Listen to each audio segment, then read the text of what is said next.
সম্মানিত সদস্য হিসাবে শপথ হবে, ওই প্রস্তাবনা অনুযায়ী এবং অর্ডার অনুযায়ী একই পদ্ধতিতে ওনারা দুইটা দায়িত্ব পালন করবে।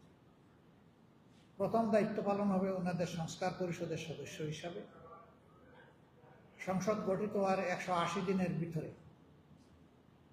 ওনারা ওনাদের কর্ম সম্পাদন করে অটোমেটিক্যালি এই ক্যাপাসিটি ওনাদের ডিজলভ হয়ে যায়। তখন ওনারা সংসদ সদস্য হিসাবে ফাংশন করা শুরু করে। এর আলোকে নির্বাচন কমিশন থেকে আমাদেরকে সংসদ সচিবালয় থেকে আমাদেরকে চিঠি দেওয়া হয় শপথ গ্রহণ করার জন্য। আমরা দুইটা চিঠি পাই, একটা সংসদ সদস্য হিসাবে, একটা সংস্কার পরিষদের সদস্য হিসাবে। এবং ওখানেই গেজেটে লেখা ছিল যে অর্ডারের ভিত্তিতেই অ্যারেঞ্জমেন্ট লেখা ছিল যে একই ব্যক্তি এই দুইটা শপথ পাঠ করাবে। এটি হয়েছে। মাননীয় প্রধান নির্বাচন কমিশনার আমাদেরকে শপথ বাক্য পাঠ করিয়েছেন, সংসদ সদস্য হিসাবে প্রথম এবং সাথে সাথে আবার সংস্কার পরিষদের সদস্য হিসেবে। আমরা স্বাক্ষর করেছি, কিন্তু বর্তমান সরকারি দলে যারা তারা শপথ নেননি, স্বাক্ষর করেন, ফলে জটিলতা তৈরি হয়েছে। তখন সংসদ নির্বাচন অনুষ্ঠিত হওয়ার এবং সংসদ সদস্যদের গেজেট প্রকাশ পাওয়ার 30 পঞ্জিকা দিবসের মধ্যে সংস্কার পরিষদের সভা আহ্বান করার বাধ্যবাধকতা আছে। এটা কিভাবে হবে? ওই একই প্রস্তাবনায় আছে যে পদ্ধতিতে সংসদ অধিবেশন আহ্বান করা হবে, একই অনুরূপ পদ্ধতিতে সংস্কার পরিষদের সভা আহ্বান। সংবিধানে লেখা আছে রাষ্ট্রপতি আহ্বান করবেন, কিন্তু রাষ্ট্রপতিকে লিখিতভাবে যিনি সরকার গঠন করবেন সেই সরকারি দলের প্রধান অর্থাৎ প্রধানমন্ত্রী লিখিত অনুরোধ জানাবেন। তার প্রেক্ষিতেই দুইটা অধিবেশনই অনুষ্ঠিত, একটা হয়েছে আর একটা হয় নাই। আবার সংসদ অধিবেশনটা আহ্বান করা হয়েছে একেবারে শেষ প্রান্তে এসে। ফেব্রুয়ারির 12 তারিখ ইলেকশন হয়েছে, 30 কর্মদিবস শেষ হয়ে যায় 15 তারিখ। সংসদ অধিবেশন আহ্বান করা হয়েছে 12 তারিখ। ফলে আমরা এই কথাটা এর আগে বলারও সুযোগ পাই।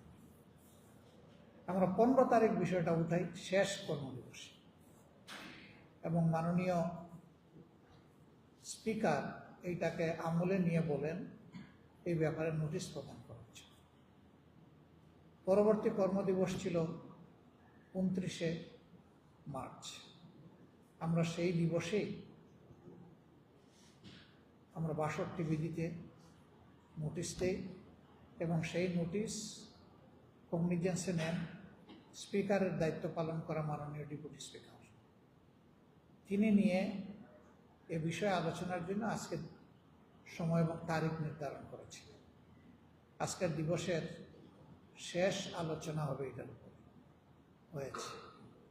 আলোচনায় আমরা আমাদের বক্তব্য তুলে ধরেছি, আপনারা দেখেছেন। সরকারি দল তাদের বক্তব্য তুলে ধরেছে। এখানে আইনি এবং প্রেক্ষাপটগত বক্তব্য, রাজনৈতিক পরিস্থিতি সবকিছুই সবার বক্তব্য এসেছে। আমরা নিজেদের মতো করে সবাই যা উত্তম মনে করেছি সেই বক্তব্যটাই আমরা দিয়েছি। বক্তব্যের এক পর্যায়ে সরকারি দল থেকে একটা কমিটি গঠনের প্রস্তাব আসছে। এটা আসলে আমাকে যখন বক্তব্য দ্বিতীয়বারের মতো দেওয়ার সুযোগ দেওয়া হয়, তখন আমরা বলেছি যে আমরা তো এখানে সংকট নিরসন করতে এসেছি, সংকট তৈরি করতে এসেছি, অতএব আমরা সমস্যার সমাধান চাই। এখন কিন্তু বিষয়টা একটা সমস্যার মধ্যে ঢুকে গেছে। তাহলে যে প্রস্তাবটা দেওয়া হয়েছে, আমরা বলেছি এখানে সংস্কার পরিষদ এবং পরিষদের সভা আহ্বান সংক্রান্ত এই নোটিশ, যদি এই বিষয়কে কেন্দ্র করে কোনো সংস্কার বিষয়ক কমিটি গঠন করা হয় তাহলে আমরা এটা ইতিবাচকভাবে গ্রহণ করার সুবিধা আছে। তবে শর্ত হচ্ছে সেখানে উভয় পক্ষ থেকে সমান সংখ্যক সদস্য থাকবে।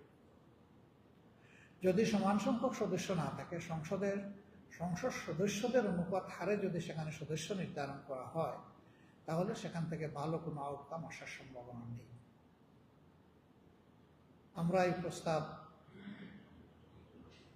নমনীয়ভাবে এটাকে দেখার পর মাননীয় আইনমন্ত্রী তিনি বক্তৃতায় উঠে আমাকে মিসকোট করেছেন, বলেছেন যে এই প্রস্তাব ওনারা যেভাবে সংবিধান সংশোধনের জন্য দিয়েছেন আমরা সেটা গ্রহণ করেছি। আসলে আমরা সংবিধান সংশোধন সংক্রান্ত কোনো প্রস্তাবে আমরা মতামত দেইনি। আমরা বলেছি বিষয়টা সংবিধান সংস্কার সংক্রান্ত। তো কাজে এখানে আশা করি ভুল বোঝাবুঝি হবে না, কারণ আমার বক্তব্য স্পষ্ট ছিল, কোনো অস্পষ্টতা ছিল না আমার বক্তব্য।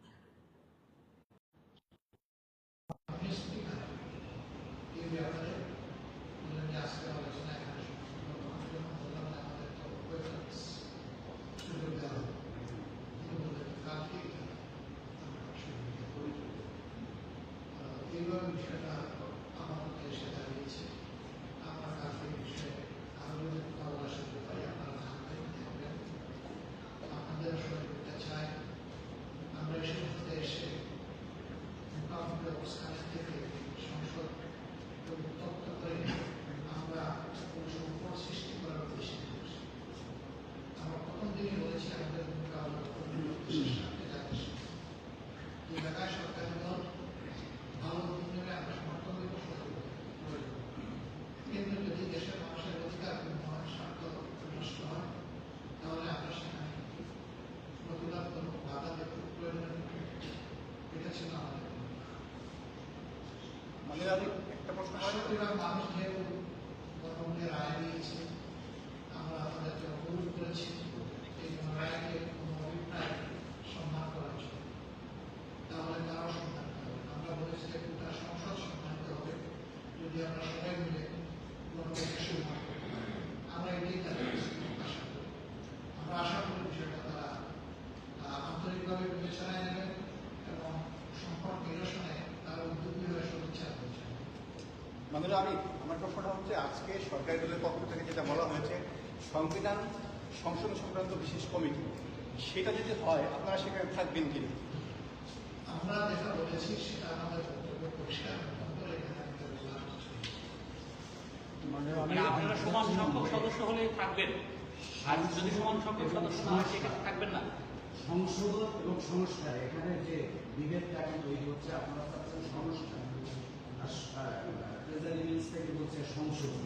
এখানে মৌলিক যে মানে পার্থক্যটা ভালো প্রশ্ন পরিবর্তন হবে, এটা সংস্কারে হোক আর সংবিধান সংশোধনে হোক, এটাকে শুধু শব্দের পার্থক্য নাকি তার গুরুত্বের পার্থক্য?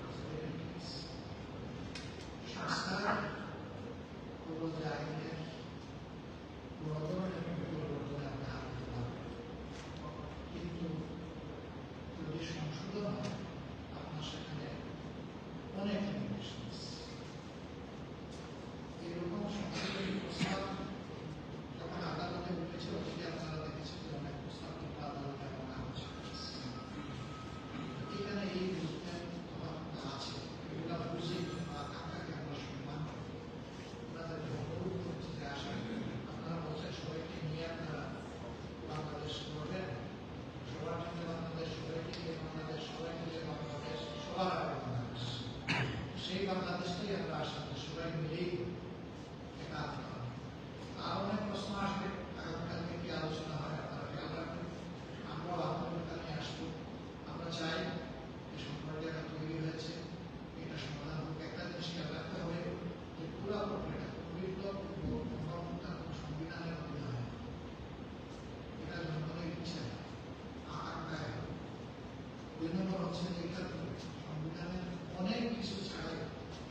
আমির, আপনি বলেছেন যে আপনারা যে প্রেক্ষাপট থেকে এসেছেন সেগুলো আপনি বর্ণনা করেছেন। আপনারা যেদিন শপথ নিলেন আপনারা তো জানতেন যে সরকারি দল শপথ নিচ্ছে না, তাহলে আপনারা সংস্কার পরিষদের শপথ কেন নিলেন? ওনারা তাহলে তো শপথ না নিলে তো শপথ না নিলে তো আর এই সমস্যা, তাহলে কি ওনারা তো বলছেন ওনারাও সংস্কার চান, তাহলে কি ওনারা সংস্কার চান না? ওনাদের দৃষ্টিভঙ্গি অনুযায়ী ওনারা নেয় নাই, আমরা দৃষ্টিভঙ্গি অনুযায়ী যথার্থ মনে করেছি, এই জন্য আমরা নিয়েছি এবং আমরা তো জোর করে নেই। এখন তো অ্যারেস্ট করা হয়েছে সংসদ সচিবালয়, আমরা আমরা তো দাবি জানাই না, এটা স্বাভাবিকভাবে ওই মানে যে অর্ডার ছিল তাহলে ওনারা কি সংস্কার, ওনারা কি তাহলে সংস্কার চান না? এরকম এটা ওনারা আজকেও তো সংসদে বলেছেন ওনারা সংস্কার চান।